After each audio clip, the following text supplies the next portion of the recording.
Hello hi guys, welcome to Sai Jaya traders. మనం ఈ రోజు పల్సర్ వెహికల్ NS 125 కి డికార్బొనేషన్ చేస్తున్నాము. ఈ వెహికల్ డికార్బొనేషన్ చేసిన తర్వాత కావచ్చు, చేయక ముందు కావచ్చు, వెహికల్ యొక్క పర్ఫార్మెన్స్ ఏ విధంగా ఉందో వెహికల్ యొక్క హోనర్ తెలుస్తున్నామండి. Hello hi sir. సార్, మీ వెహికల్ డికార్బొనేషన్ చేయక ముందు ఎలా ఉండే, చేసిన తర్వాత ఎలా ఉందండి? చేయకముందు పికప్ లేదు, బండికి చాలా గట్టిగా నడిచేది, ఇంకా అసలు మూవ్ కావుది. చేసిన తర్వాత బండి మంచిగా పికప్ ఇస్తుంది. షోరూమ్ నుంచి తీసుకొచ్చినట్టు ఉంది, మంచిగా ఉంది. ఇంతకు ముందు నాయిస్ వైబ్రేషన్ ఎట్లుండే? వైబ్రేషన్ ఇస్తుంది, మళ్ళా బండి అసలు త్వర ఫీలింగ్ లేదు.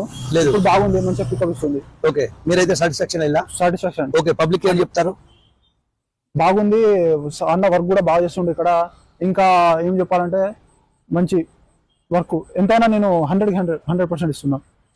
100% సాటిస్ఫాక్షన్. ఓకే, అంటే ప్రతి ఒక్కళ్ళు ఇక్కడ అంటే నేను చాలా షాపులు చూసిన, చాలా షాపులు తిరిగా. నేను చాలా షాపులు ఇక్కడ ఇటు అలంకార్ సైడ్, ఇంకా చౌరస్తా సైడ్, అటు నేమ్నగర్ సైడ్. కానీ ఇక్కడ ఉన్నట్టు, ఇక్కడ బెటర్ ఉన్నట్టు, ఇక్కడ పికప్ ఇచ్చినట్టు, ఇక్కడ బండి ఉంటాను మంచిగా ఎక్కడ లేదు. Okay okay, thank you. Thank you.